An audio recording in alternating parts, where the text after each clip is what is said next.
ரிஷபராசி நேயர்களே, இன்றைய தினத்தில் காலை நேரத்தில் எந்த வேலை செஞ்சு விட்டாலும், நான் சொல்கிறது ஒரு 10-11 மணிக்குள்ளே உங்களுடைய ஸ்கெடியூலை கரெக்டாக ப்ராப்பராக பண்ணிவிட்டோம்னா எந்த பிரச்சனையும் கிடையாது. 10-11 மணிக்கு மேலே சில விஷயங்கள் எடுத்தால் சிலது தடங்களாகும். சிலது நம்ம ஒன்று நினைப்போம், அது ஒன்று நடக்கும். இது என்னடா இது, நம்ம ஒன்று நினச்சிட்டு இருக்கோம், இது ஒரு குதிர்க்கமாக இப்படி நடந்துட்டுருக்கு, ஐயோ யோ யோ யோ யோ அப்படின்னு பல நேரங்களில் யோசிப்பில். வாகனத்தில் வேகமாக போக வேண்டாம், மற்றவாளை பற்றி பேச வேண்டாம், காசிப்ஸ் பேச வேண்டாம், நம்மளுடைய வேலைகளில் கடுமையாக இருந்துக்கிறது நல்லது.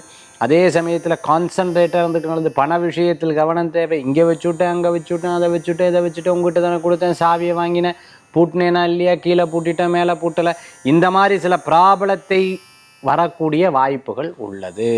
மறந்துவிட்டு போயிட்டேன் அப்படின்னு சொன்னாலே அந்த சண்டை வந்துவிடும் அந்த இடத்துல.